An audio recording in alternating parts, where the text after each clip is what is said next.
Hola chicos, buenas tardes. Vamos a empezar ya con los niveles de prevención para por fin terminar este tema de salud pública. Ya que terminamos lo de la triada ecológica, la historia natural de la enfermedad, la cuestión sobre los signos y los síntomas, pues ya nada más queda aplicar eso a pues, precisamente los niveles de prevención, porque como ya les había platicado en alguna clase, ¿no? Ustedes se van a dedicar a comprender al ser humano, a entender cómo funciona el cuerpo humano para poder realizar algún procedimiento en caso de que aparezca una enfermedad, ¿verdad? Esa es su función. Pero ustedes como médicos van a tener todavía una función más importante, que es prevenir la enfermedad. O sea, antes de siquiera pensar en tratar a nuestros pacientes, lo primero que tenemos que hacer es prevenir que la enfermedad aparezca.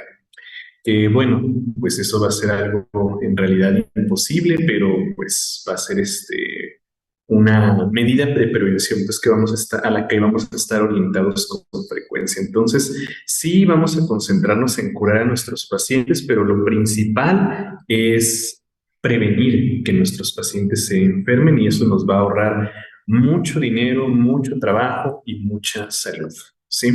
Entonces, bueno, los niveles de prevención se definen como todas las medidas que están orientadas sí a prevenir que aparezca la enfermedad, pero también a que una vez que apareció, como decíamos, va a ser imposible que una persona curse por todo su ciclo biológico sin enfermedad. Una vez que apareció, evitar que el daño sea significativo, limitar el daño que la enfermedad pueda causar. Recuerden que estamos definiendo enfermedad durante esta clase como un daño a los tejidos, ¿sí? Un daño tisular. Entonces, todas las medidas de prevención van a estar orientadas a evitar la enfermedad, pero también, una vez que ya apareció, limitar el daño causado y, pues, en algunas ocasiones, reparar el daño causado por esa enfermedad. ¿Sí? Entonces vamos a ir viendo eso en los tres niveles de prevención que vamos a estudiar. Veremos prevención primaria, secundaria y terciaria. Simple, chicos. Vámonos entonces una por una para ir explicando. Prevención primaria. La prevención primaria va a consistir en todas las medidas orientadas a evitar que la enfermedad aparezca, ¿sí? Prevención primaria corresponde a todas las medidas aplicadas para evitar la aparición de la enfermedad, ¿sí? Recuerden que estamos definiendo enfermedad, en este caso, como daño a los tejidos. Entonces, estamos evitando un daño tisular, ¿sí? ¿Cómo lo vamos a hacer? Pues por medio del control de los factores causales, ¿sí? De los agentes causales, ya sean físicos, químicos o biológicos. Y también los factores predisponentes o condicionantes del huésped. Entonces aquí vamos a estar tratando de controlar al agente causal, pero sobre todo al huésped, ¿sí? Medidas orientadas a evitar que la enfermedad aparezca. Entonces, quiero que tomemos en cuenta algo aquí. Vamos a regresarnos a nuestro diagrama de historia natural de la enfermedad para ver dónde podemos aplicar estas medidas de prevención primaria. Entonces, fíjense que prevención primaria, chicos, la vamos a aplicar en el periodo prepatogénico de la historia natural de la enfermedad. Queremos prevenir que la enfermedad aparezca. ¿Dónde la vamos a aplicar? Pues cuando todavía no hay enfermedad, ¿sí? Pues mucho ojo con esto porque nos llegan a preguntar, no directamente, pero sí nos llegan a hacer preguntas al respecto en nuestro examen, ¿no? ¿Dónde aplicamos prevención primaria? En el periodo prepatogénico. ¿Qué significa eso de periodo prepatogénico? Antes de la enfermedad. Entonces, repito, la prevención primaria es el conjunto de medidas que aplicamos para evitar que la enfermedad aparezca, que aplicamos antes de la enfermedad. Entonces, pues aquí vamos a tener varios métodos, ¿no? Pero los principales son promociona la salud, ¿sí? Promover la salud de nuestros pacientes, como decíamos hace un momento, evitar en la medida de lo posible la aparición de la enfermedad, ¿sí? Y si aparece, pues ya vamos a ver qué onda con los otros niveles. Entonces, promover. hábitos, costumbres, acciones que estén orientados a mantener el estado fisiológico en nuestros pacientes. ¿Sí? Y bueno, si sabemos que nuestros pacientes se van a exponer a algún agente causal, por ejemplo, piensen en una influenza estacional, bueno, pues la protección específica también será un mecanismo útil en estas medidas de prevención, ¿no? Entonces, prevención primaria, todas las acciones que estén orientadas a evitar la aparición de la enfermedad. ¿Dónde la aplicamos? En el periodo prepatogénico, ¿sí? No es como que en el examen les vayan a preguntar dónde se aplica la prevención primaria. No, les van a poner por ahí un ejemplo y les van a preguntar, esta es una medida de prevención primaria, secundaria, terciaria. Ahorita vamos a ver ese tipo de preguntas, ¿sí? Bueno, entonces, promover la salud. Ustedes, chicos, van a, les dije, orientarse a evitar que la enfermedad aparezca, ¿no? Entonces, prevención primaria va a ser promover hábitos saludables, costumbres saludables, acciones saludables en nuestros pacientes. Entonces, aquí pues podemos ver que el perrito está haciendo ejercicio, ¿sí? Para aumentar su capacidad cardiovascular, su capacidad muscular, para activar la circulación, para promover la peristalsis, qué sé yo, ¿no? Todos los beneficios que tiene la actividad física. Entonces, chicos, ustedes van a educar a sus pacientes, van a promover en sus pacientes la actividad física, porque antes nada más era una sugerencia que ustedes le hacían a sus pacientes, ¿sí? Antes les sugerían, vaya a correr, vaya a caminar, haga ejercicio sin fracturarse los dedos, ¿verdad? Yo como una sugerencia, pero ya en la actualidad, muchachos, todas las instituciones de salud consideran a la actividad física como una obligación en los pacientes, ¿sí? Ya no es una sugerencia para sus pacientes, es una obligación porque la actividad física, lo hemos comprobado a través de todos los años en los que venimos estudiándola, aumenta en gran medida el estado de salud de nuestros pacientes. Entonces, una de las principales acciones orientadas a prevenir la aparición de enfermedades es pues, la actividad física. No hablo solamente de enfermedades metabólicas o cardiovasculares, sino en gran cantidad, ¿sí? Enfermedades neurológicas, enfermedades degenerativas, enfermedades inmunológicas, ¿sí? La actividad física, chicos, es una obligación que ustedes tienen que promover en sus pacientes. Bueno, también pues hay que promover en ellos el descanso adecuado, ¿sí? Porque es durante el sueño profundo donde nuestros tejidos se regeneran con mayor efectividad. Entonces el descanso es también una obligación en sus pacientes. Tienen que descansar, tienen que sugerirles al menos 8 horas de sueño, que es lo promedio, ¿no? Una tercera parte de nuestro día tiene que ser para descansar. Que bueno, pues no es algo posible ya en la actualidad con todas las actividades que tenemos, pero pues podemos programarnos para descansar al menos 6 horas, ¿no? Entonces siempre el descanso es vital para mantener un estado de salud adecuado. La buena alimentación también, no solamente para evitar enfermedades metabólicas o cardiovasculares, sino, pues ustedes saben, chicos, que en nuestros alimentos o de nuestros alimentos obtenemos una gran cantidad de nutrientes que nosotros vamos a convertir en las biomoléculas necesarias para nuestro adecuado funcionamiento.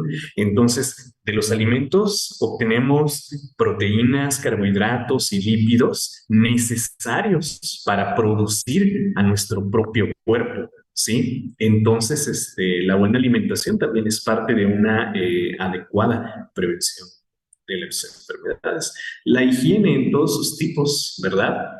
Este, la higiene va a ser vital también para prevenir la aparición de enfermedades infecciosas. Entonces, la higiene bucal, la higiene en superficie, la higiene en heridas, la higiene en todas las posibilidades que se tengan, ¿no? Entonces, siempre, siempre, siempre promover también higiene en nuestros pacientes. Y como les decía, bueno, si nosotros ya estamos conscientes de que hay por ahí alguna enfermedad estacional, bueno, pues ¿por qué no inmunizar a nuestros pacientes contra el agente causal que está provocando, perdón, esa enfermedad estacional? ¿No? Veía que muchos me sugerían por ahí las vacunas. Efectivamente, la inmunización específica hace referencia a una vacuna que nos hacen contra un agente conocido. ¿Sí? Ya que nos toque hablar de inmunología, vamos a platicar de cómo funcionan las vacunas, pero pues básicamente es inmunizarnos contra algo que sabemos que nos puede enfermar, ¿sí? Sin causar la enfermedad, ¿sí? Producir anticuerpos contra esa enfermedad, contra ese agente causal, sin causar por la enfermedad. ¿Sale? Entonces, pues, ustedes chicos tienen que promover todas estas acciones en sus pacientes. Y se los pongo con perritos para que no se les olviden, ¿sí? Yo creo que viendo todos estos perritos no lo van a olvidar, lo van a tener siempre en mente, ¿sale? Entonces, acciones orientadas a evitar la aparición de la enfermedad corresponden a prevención primaria. Entonces recuerden que las medidas de prevención primaria las vamos a aplicar en el periodo prepatogénico de la historia natural de la enfermedad. ¿De acuerdo? A ver. La prevención, estoy leyendo sus preguntas, ¿eh? Cuando queremos evitar las caries, debemos lavarnos los dientes. Eso es promover la salud, una acción de prevención primaria, porque queremos evitar una enfermedad precisamente. Por eso medicina te enseña a salvar vidas a cambio de la tuya. Pues sí, fíjense que todos estos hábitos, o sea, la actividad física, el sueño, sobre todo, la buena alimentación, sobre todo estos tres, son hábitos a los que ustedes no van a tener derecho como estudiantes de medicina, ¿sí? ¿Cuándo van a tener tiempo para hacer ejercicio? ¿Cuándo van a tener tiempo para dormir? Ustedes viven a base de maruchan y coca, entonces, pues no, ustedes querían estudiar medicina, pues ahora se aguantan, ¿verdad? Entonces, pues ahí, ahí sí la regaron, chicos. Pero bueno, entonces todo lo que, todo lo que esté orientado a evitar la enfermedad va a ser prevención primaria. Así aplíquenlo en el periodo prepatológico. A ver, ¿por qué no nos podemos inmunizar ante la gripa? Bueno, es que depende, porque un resfriado puede ser causado por un rinovirus o un adenovirus, ¿no? Y de esos hay muchas variedades. O si estamos hablando de la influenza, no, sobre todo la influenza, el virus de influenza estacional que causa el 90% de los casos de resfriado, sí nos inmunizamos, ¿sí? Sí nos inmunizamos, pero la cuestión es que, a ver, vamos a explicarlo con un ejemplo. ¿Se acuerdan de una pandemia? Bueno, tal vez no se acuerdan, pero bueno, hubo una en el 2009, ¿verdad? ¿Se acuerdan de la famosa influenza en su variante AH1N1? ¿Sí? Entonces, sí podemos, ¿no? Sí nos podemos inmunizar contra la gripa. El problema es que tenemos virus de la influenza A, virus de la influenza B y virus de la influenza C. ¿Saben qué significa la H? La H es una enzima que está en el virus de la influenza que se llama hemaglutinina, ¿sí? Hemaglutinina. Y la N es otra enzima que se llama neuraminidasa, ¿sí? Son dos enzimas. Entonces, el problema con el virus de la influenza es que de la hemaglutinina hay 9 variantes diferentes y de la neuraminidasa hay 27 variantes diferentes, ¿sí? Entonces, imagínense, ¿sí? Imagínense que tenemos al virus A, pero está el H1, ay caray, está el H1, ay caray, ¿qué estoy haciendo? Lo siento, lo siento. Espérenme. El H1, ay caray. Espérenme, no sé qué hice con esta cosa, lo siento. Creo que ya. Sí. Es que a veces me falla la cosa. H1N2. Y luego está el H1N3 y luego H1N4. Y bueno, ustedes saben de mate, ¿no? ¿Cuántas combinaciones posibles habría con 9 hemaglutininas y 27 neuraminidasas? Hagan ustedes la cuenta. Entonces, sí nos inmunizamos todos los años contra alguna variante de la influenza, por ejemplo, pero atinarle a la que está estacional en ese año, pues es una cosa, pues, de una cosa de probabilidad, ¿sí? Y tenemos muy bajas probabilidades de inmunizarnos ante el virus correcto, ¿no? Entonces, sí nos inmunizamos contra la gripa, pero hay muchísimas variantes. Y eso hablando nada más de la influenza, ¿no? El resfriado común también lo puede causar un rinovirus, un adenovirus o una bacteria, ¿sí? Entonces, fíjense, 243 variantes diferentes, ¿verdad? Ya los que me ayudaron a hacer el cálculo, 243 variantes de la influenza. Entonces, pues sí nos inmunizamos, pero es bien difícil que nos inmunicemos ante el virus correcto. A ver, ¿y una vacuna contra la gastritis? Pues no hay vacuna contra la gastritis, pero lo que sí hay es un tratamiento, ¿sí? Por ejemplo, a ver, hablando de prevención primaria, ¿verdad? Hablando de prevención primaria, bueno, ¿qué es la gastritis? Pues una inflamación de la mucosa gástrica. ¿Y qué la inflama? La puede inflamar el alimento, la pueden inflamar algunos medicamentos, la puede inflamar el propio ácido, o el propio jugo gástrico, ¿no? Entonces, pues lo que tenemos que hacer ahí, como prevención primaria, es evitar, ¿sí? Esos alimentos irritantes y comer constantemente para evitar que el propio jugo gástrico irrite a la mucosa gástrica. Entonces, la recomendación como prevención primaria es para sus pacientes, ¿a dónde iría orientada? Ah, pues la buena alimentación, ¿sí? Y comer, constantemente, ¿no? O sea, no pasar periodos de más de 3 horas sin alimento en el estómago, porque como les digo, el jugo gástrico, que consiste principalmente en ácido clorhídrico, pues claro que va a irritar también la mucosa gástrica, ¿no? Entonces, comer constantemente y evitar los alimentos irritantes. Ahora que mencionas a la gastritis, fíjate que es bien prevalente aquí en México y casi no se diagnostica. Hay una bacteria que se aloja en la mucosa gástrica y que es capaz de causar gastritis y nunca se diagnostica. Los médicos no sé por qué se saltan ese paso diagnóstico. Ahorita que hablemos de prevención secundaria, profundizamos un poquito, pero si una persona sufre de gastritis crónica, muy probablemente se trata más bien de una bacteria, ¿sí? De una infección bacteriana, Helicobacter pylori. ¿Sí? Más que de los propios hábitos del paciente, más que de la ausencia de una vacuna, puede ser una infección y hay que tomar en cuenta eso. Ahorita que platiquemos de prevención secundaria, profundizamos un poquito más sobre eso, ¿no? A ver, además de que los virus reescriben su ADN, entonces son muy diferentes cada vez. Sí, exactamente, es lo que platicábamos ahorita, ¿no? Esas variantes de la hemaglutinina y la neuraminidasa, pues son precisamente mutaciones del virus que precisamente reescribieron su ADN y cambiaron sus características, ¿verdad? Bueno, a ver qué más dicen por acá. Genoprazol, el mismo ácido clorhídrico con el que deshacen los alimentos. Sí, ese mismo ácido clorhídrico que forma a nuestro jugo gástrico, es capaz de dañar también la mucosa gástrica. Ya vamos a estudiar en su momento el sistema digestivo y vamos a ver cuál es nuestro mecanismo de defensa. Bueno, entonces yo creo que ya me van entendiendo, ¿no? Prevención primaria, cualquier medida orientada a evitar que aparezca la enfermedad. Ahora, nosotros vamos a promover la salud dirigiendo medidas preventivas al ambiente, porque recuerden que el ambiente tiene mucho que ver en la interacción entre el huésped y el agente. Entonces, medidas preventivas dirigidas, perdón, al ambiente físico-biológico.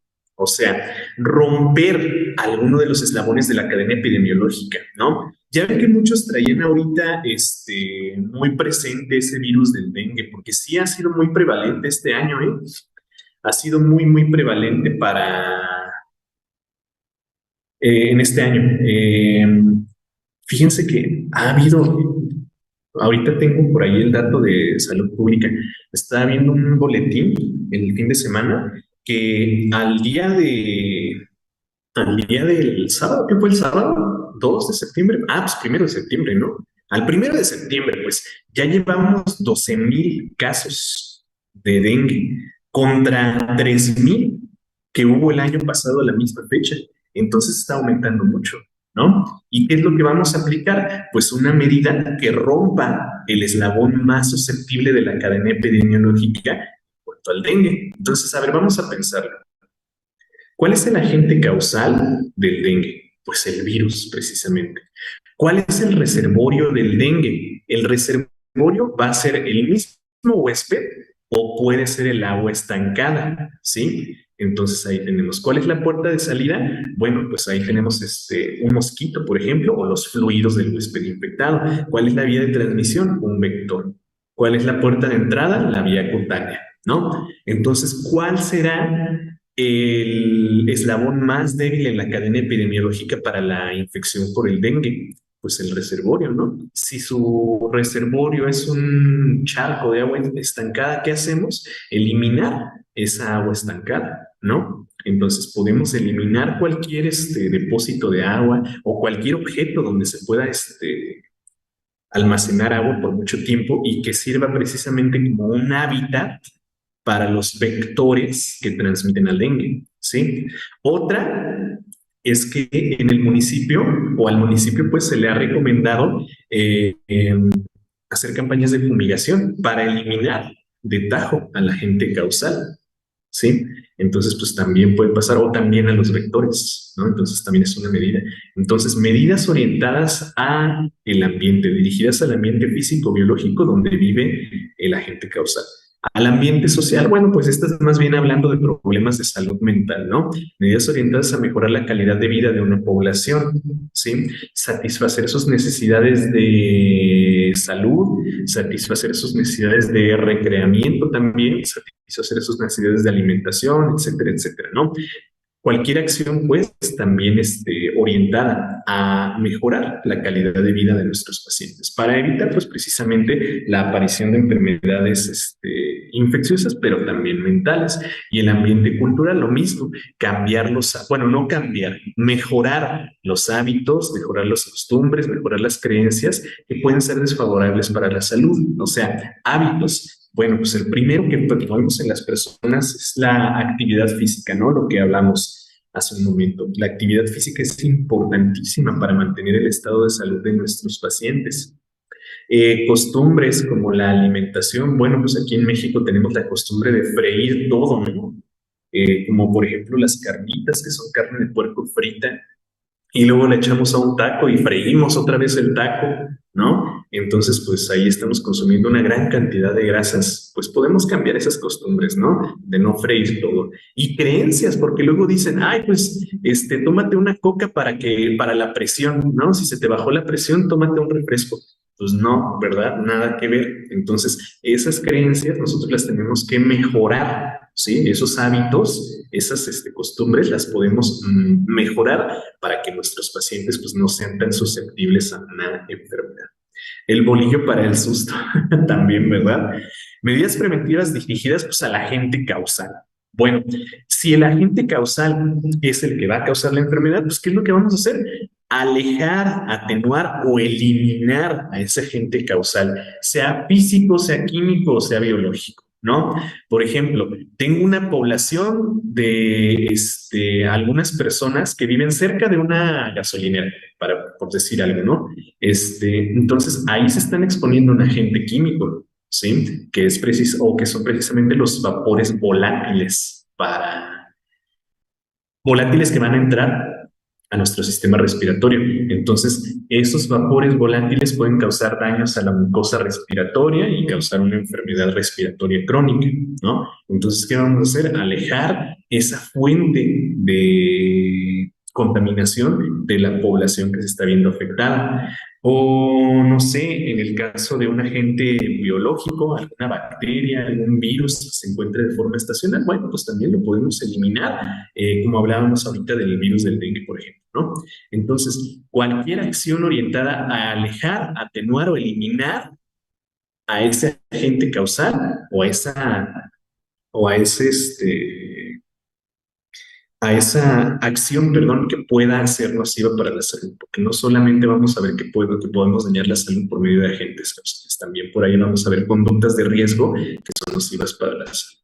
Y tenemos también medidas preventivas específicas, ¿no? O sea, lo que hablábamos hace un momento sobre la inmunización, ¿sí? Me decían hace un momento las vacunas, ¿no? Inmunizaciones, la aplicación del flúor, a las piezas dentales, la aplicación de yodo a la sal para evitar el hipotiroidismo, tratamiento profiláctico con algunos antibióticos en caso de alguna infección o qué sé yo, ¿no? Prevención específica que dirigimos al agente causal, ¿no? Mm, a mejorar la calidad de vida de una población o pues dirigidas al ambiente, lo que hablábamos hace un momento, ¿no?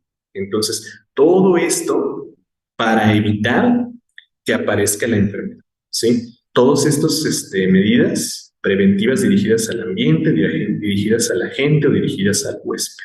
Listo. Ok, ahora pues tenemos por acá también las medidas de prevención secundaria. Entonces, decíamos que prevención primaria era cualquier acción orientada a evitar que aparezca la enfermedad. Listo, eso ya. Ahora, no siempre será posible evitar que la enfermedad aparezca. Es imposible que un ser humano viva, cumpla su ciclo biológico sin exponerse a una enfermedad, sin cursar por una enfermedad. Entonces, cuando la enfermedad ya aparece, bueno, pues nosotros vamos a aplicar las medidas de prevención secundaria y estas, como les decía hace un momento, las aplicamos ya en el periodo patogénico, ¿sí? Miren, vamos a revisarlos acá y vean que las medidas de prevención secundaria quedan en el nivel, perdón, en el periodo patogénico, una vez que la enfermedad ya apareció, ¿sí? Una vez que la enfermedad ya apareció. Entonces, ¿qué medidas vamos a aplicar aquí? Un diagnóstico precoz. Bueno, recuerden que en el periodo patogénico nosotros tenemos la enfermedad clínica y la enfermedad subclínica. Y pues desafortunadamente nuestros pacientes se presentan a la unidad de diagnóstico ya que tienen manifestaciones, ¿sí? Ya que están en la enfermedad clínica, ya que incluso esas manifestaciones los hacen o los incapacitan, pues. Entonces, pues no tenemos esa cultura de prevención y tampoco tenemos esa cultura de diagnóstico. Entonces, nuestros pacientes se presentan ya que están ahí, cerca de San Pedro, ¿no? Entonces, pues podemos hacer un diagnóstico precoz por medio de la prevención. Entonces, es también muy recomendable educar a nuestros pacientes para que se realicen chequeos periódicos, ¿sí? Para que se revisen constantemente en sus unidades de medicina familiar. Entonces, no ir luego a la especialidad, no ir luego a urgencias, sino ir a la unidad de medicina familiar y hacerse chequeos generales constantemente, periódicamente, cada 6 meses, cada año mínimo, ¿sí? Y así nosotros podemos detectar a la enfermedad incluso en la etapa subclínica, cuando ya está, pero ni siquiera hay manifestaciones clínicas. Y si nosotros diagnosticamos aquí la enfermedad, pues mejoramos muchísimo el pronóstico evolutivo del paciente, ¿sí? Entonces, lo ideal es siempre diagnosticar la enfermedad en la etapa subclínica, pero les digo, nuestros pacientes son bien mal educados y van ya que se nos andan muriendo, ¿sí? Entonces, pues hay que educar a los pacientes para que se hagan esas revisiones periódicas, siempre en su unidad de medicina familiar. Bueno, ya diagnosticamos la enfermedad por medio de métodos visuales, por medio de instrumentación, por medio de estudios de laboratorio. Ok, entonces, ya que hicimos un diagnóstico acertado también, hay que administrar un tratamiento adecuado, porque luego también no solo los pacientes son maleducados, ¿sí? Luego también yo conozco muchos médicos que son bien maleducados y que hacen un diagnóstico sin pruebas diagnósticas y dan un tratamiento que es inadecuado. A ver, ¿qué quiero decir con esto? Me ha pasado que veo médicos que revisan a sus pacientes y, bueno, le diagnostican una faringitis, ¿sí? Sin hacer estudios diagnósticos, sin hacer un cultivo bacteriano. Y les dan un tratamiento contra una bacteria, o sea, administran antibióticos. Y nada que ver, no era una faringitis bacteriana, era simplemente un resfriado común. ¿Y qué causa un resfriado común? Pues decíamos hace ratito, un virus, ¿no? Un rinovirus, un adenovirus, un influenza virus, ¿sí? ¿Y qué pasa? ¿Qué le hace un antibiótico a un virus? Absolutamente nada, ¿sí? Entonces también les digo, los pacientes son maleducados, pero pasa también que tenemos por ahí doctores bien maleducados que andan recetando antibióticos ante una enfermedad viral, ¿no? Y todavía le dicen al paciente, ah, pues inyectado para que sirva más. Y no, nada que ver, ¿sí? Entonces, también ustedes como médicos tienen que tener esa cultura, chicos, que un antibiótico no le va a hacer nada a un virus. Entonces hay que hacer un diagnóstico acertado con todas las pruebas diagnósticas a las que se tenga acceso, ¿sí? ¿Para qué? Pues para dar un tratamiento que vaya orientado a esa patología y no nada más ahí a lo menso andar recetando antibióticos, haciendo a nuestras bacterias todavía más resistentes de lo que ya son, ¿no? Y bueno, pues con este diagnóstico y este tratamiento lo que buscamos es limitar el daño causado por el agente causal, ¿sí? O sea, evitar que el daño se extienda más allá del tejido donde está proliferando ese daño, ¿no? A ver, déjenme ver qué preguntas tenemos por acá. La prevención secundaria es cuando no funcionó la primaria, podríamos decir eso, ¿sí? Cuando no evitamos que aparezca la enfermedad, cuando apareció ya la enfermedad, sí. Pero no es como que haya fallado la primaria, es que en realidad es muy difícil, ¿sí? Muy difícil evitar la enfermedad. Pero sí, podríamos decirlo, cuando ya falló. La prevención primaria, ¿en qué periodo está? Pues en el prepatogénico, ¿sí? Acuérdate, prevención primaria, cualquier acción orientada a evitar la enfermedad antes de la enfermedad, en el prepatogénico. Ya que apareció la enfermedad, decíamos, pues lo ideal es diagnosticarla en el periodo subclínico, ¿sí? Si no, bueno, pues pasa que ya la diagnosticamos en el periodo clínico y bueno, pues les decía, el pronóstico del paciente va a ir pues siendo cada vez más negativo, ¿no? A ver, ¿qué más? Si el paciente llega muy mal o aún es prevención secundaria, sí, porque vamos a tener que diagnosticar. ¿La toma de glucosa entraría en la prevención secundaria? Ahorita la vamos a platicar. Esa es una muy buena pregunta. En un momento platicamos ese caso. Entonces, ¿el diagnóstico precoz es identificar la enfermedad? Sí, recuerden que a partir del horizonte clínico ya podíamos hacer un diagnóstico diferencial. Lo ideal es hacerlo debajo del horizonte clínico, en la enfermedad subclínica, ¿sí? Con pruebas de laboratorio o con pruebas imagenológicas o qué sé yo, pero pues sí, el diagnóstico es identificar la enfermedad. Una vez me dijeron que tenía apendicitis y me inyectaron. Bueno, es que sí, pues hay médicos también bien mal educados, les digo. Por eso ustedes no sean de esos, ¿sí? Estudien mucho. No es bueno preguntar al paciente si quiere inyecciones o pastillas. No, la verdad, no. Eso no es decisión del paciente, eso es decisión del profesional de la salud. Porque, a ver, piense, por ejemplo, en un paciente que tiene una enfermedad gastrointestinal, ¿no? Y que todo lo que come lo vomita. Y el paciente le tiene miedo a las agujas, así como su maestro de premedicina, ¿no? Y le dicen, ay, a ver, paciente, ¿quiere inyecciones o quiere pastillas? Y el paciente, como le dice, y el maestro, pues, de premedicina, como le tiene miedo a las agujas, dice, no, pues pastillas. Entonces se toma sus pastillas y las vomita luego, luego. ¿Y qué acción tuvo el medicamento? Ninguna. Entonces, pues no le pregunten al paciente, ustedes son los que tienen que decidir, ¿sí? Ustedes son los que van a decidir eh, cuál es el esquema de tratamiento más adecuado para el paciente. Entonces, ¿no es recomendable recetar un antibiótico para un virus? No. Está prohibido recetar un antibiótico contra un virus. Bueno, fíjense que hay algunos que actúan, ¿cómo les digo? No tengan una acción terapéutica, no, sino que son sinérgicos para otros medicamentos, pero no, para un virus jamás un antibiótico, para eso están los antivirales y para eso está nuestro sistema inmunológico. Pero bueno, es una cuestión bien complicada. ¿Por qué una enfermedad avanza rápido? Porque no hay tratamiento, ¿sí? O porque la enfermedad es muy, muy grave. Ahorita vamos a platicar de eso también ya con la prevención terciaria. Puro paracetamol. Pues fíjense que, ay, ¿cómo les digo? Una enfermedad viral pues, no tiene cura. O sea, sí tenemos antivirales, claro que sí, sí hay antivirales que son específicos para algún tipo de enfermedad, pero no tienen una acción farmacológica, una acción terapéutica concreta. Entonces, pues una enfermedad viral se tiene que resolver sola, ¿sí?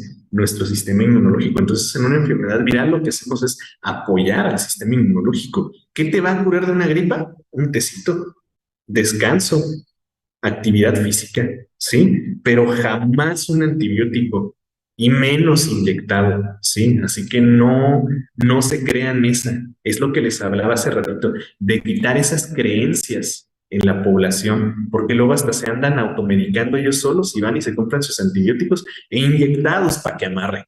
No, no es así, chicos. Si yo soy alérgico a los antiinflamatorios no esteroideos, ¿qué tomo para el dolor? Pues antiinflamatorios esteroideos, ¿sí? O sea, en vez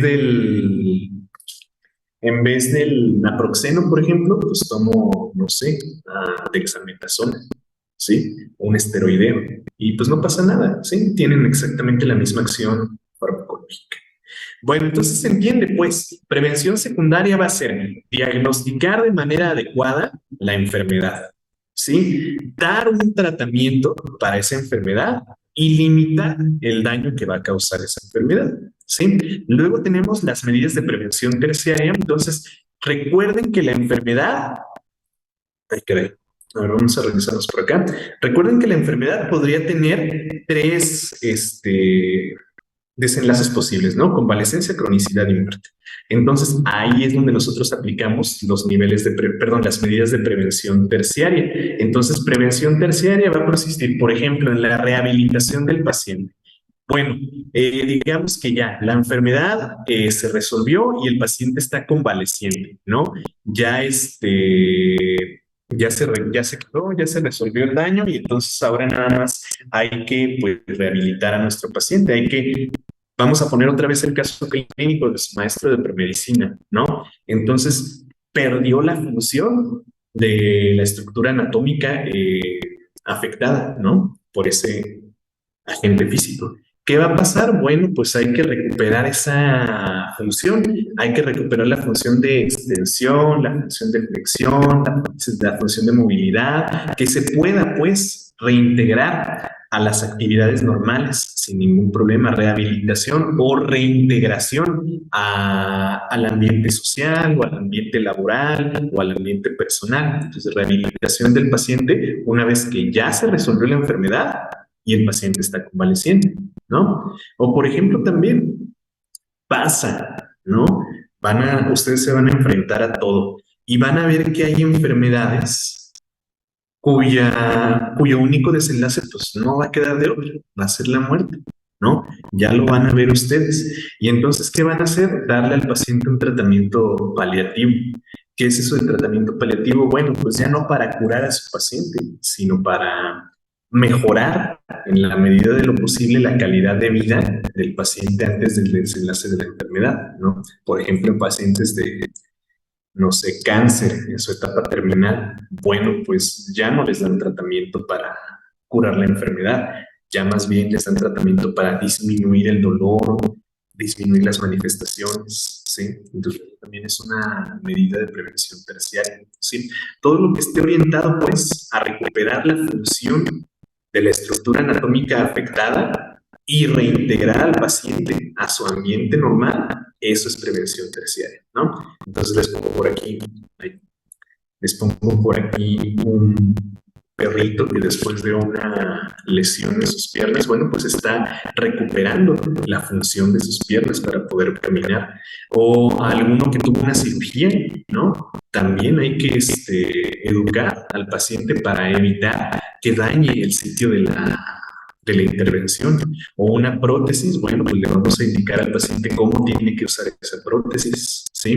O enyesar al paciente para que recupere la función estructura anatómica afectada, también es una medida de prevención terciaria, ¿no? Rehabilitar pues a nuestros pacientes, recuperar de manera íntegra la función de la estructura anatómica afectada, ¿sí? Bueno, a ver, el cáncer sí se puede curar. Pues, a ver, sí, o sea, sí, pero no. Las enfermedades neoplásicas, como el cáncer, sí tienen un tratamiento, sí se va a dar un tratamiento, pero no tanto para curar a esos pacientes, sino para hacerlos entrar en una etapa que se llama remisión, ¿sí? Y ustedes buscan con este tratamiento hacer que la remisión sea lo más prolongada posible, ¿sí? Porque un paciente de cáncer pues, va a vivir con esa enfermedad siempre, ¿sí? Pueden eliminar el tumor cancerígeno, pero la información genética que causó a ese tipo de célula va a seguir en su código genético. Entonces, pues, puede seguir, puede reactivarse, pues puede recaer el paciente. Entonces, pues lo van a hacer ingresar en una etapa que se llama remisión y su objetivo como médico será prolongar lo más que se pueda la fase de remisión y pues podríamos decir que sí se curó, ¿sí? Entonces, pues hay personas que entran a la fase de remisión y jamás vuelven a recaer, ¿no? Hay personas que entran a la fase de remisión y recaen y vuelven a entrar a remisión y vuelven a recaer y están luchando pues constantemente con la enfermedad, ¿no? Por eso les decía que siempre lo ideal es hacer el diagnóstico de las enfermedades en la etapa subclínica, porque por ejemplo un cáncer siempre va a tener el mejor diagnóstico cuando se detecta en la etapa más temprana, ¿sí? Si el paciente ya se nos va muriendo de cáncer y la enfermedad avanza, pues como les decía, el pronóstico pues es muy negativo, ¿sí? Entonces pues sí hay remisión del cáncer, no curación, pero sí una remisión. A ver, entonces el cáncer puede ir de generación en generación. Fíjense que la cuestión genética sí es algo, sí es un factor de riesgo, ¿sí? Entonces, pues sí, puede ir de generación en generación. Por eso hay personas que les da cáncer dos veces. Ah, no es que les dé dos veces, o bueno, puede pasar sí, pero no es que les dé dos veces, es que entran a remisión, pero recaen, ¿sí? No es que les dé dos veces, es que recaen, es que la remisión se acaba. ¿Sí? Entonces, pues pasa. Entonces, nunca se curan, solo están en remisión exactamente. ¿La diabetes se puede remitir? Sí, sí se puede, ¿sí? Aunque digan que la diabetes es incurable, sí, sí es incurable, no se va a quitar, pero lo mismo, si nosotros la detectamos en sus etapas más tempranas, en la enfermedad clínica, el pronóstico va a ser muy positivo y podemos remitirla, no curarla, pero sí remitirla. Entonces, por eso, chicos, son importantes las medidas de prevención, ¿sí? Entonces, el cáncer es como la diabetes. Ajá, exactamente, no se quita, pero se trata. Ese tipo de enfermedades también entran. Ah, sí, veo que muchos tienen en cuenta esto de la diabetes. Sí, sí, sí, chicos. Las enfermedades del corazón también son genéticas, no necesariamente genéticas, pero sí hay factores genéticos que nos predisponen, ¿sí? Que nos predisponen, no que las causas, que así nos hacen más susceptibles. ¿Sale? A ver, vamos a seguirle con esto para ya terminar, chicos. Y por aquí les tengo unos ejercicios, ¿sí? Indica qué nivel de prevención corresponde cada uno de los siguientes ejemplos. A ver, les ayudo con el primero y ustedes hacen los demás. ¿Qué hora es antes de seguirle? Otra vez ya se nos acabó la clase, chicos. ¿Cómo le hacen, pues? A ver, vamos con el primero y ya ustedes hacen los demás, ¿sí? A ver, el uso de mascarilla para evitar enfermedades respiratorias. Este es antes de la enfermedad, ¿verdad? Antes de la enfermedad. Entonces, ¿qué es? Esta es prevención primaria, ¿verdad? Ok, prevención primaria. La medida de la hormona estimulante de la tiroides y la fenilcetonuria en los neonatos para detectar enfermedades metabólicas, ¿sí? A ver, estamos aquí aplicando estudios de laboratorio, ¿sí? Entonces, ¿qué sería esta? Secundaria, para diagnosticar, ¿sí? Esta es para diagnosticar, para iniciar un tratamiento. La administración de vitamina K neonatal para evitar enfermedades hemorrágicas, ¿sí? Para evitar enfermedades hemorrágicas. Esta sería primaria, ¿sí? Entonces así váyanse, chicos, váyanse leyéndolas todas, todas, todas, todas, ¿sí? Y y pues ustedes me van a decir qué tipo de prevención es cada una de estas, ¿sí? Aquí hay muchas siglas, chicos, estoy utilizando muchas siglas, por ejemplo, el antígeno prostático específico, tacto rectal, ¿qué es esto? Las enzimas convertidoras de angiotensina. Entonces aquí ustedes vayan buscando, ¿sí? Recuerden que les subí por ahí un glosario con términos médicos. Probablemente algunos los encuentren por ahí, no todos los van a encontrar, entonces por ahí búsquenlos, ¿no? Investiguen todo lo que tiene que ver con estas siglas y ya ustedes me van a decir qué tipo de prevención es cada uno de estos. Ya mañana lo que vamos a hacer es contestar algunas preguntas y pues de una vez les adelanto, el miércoles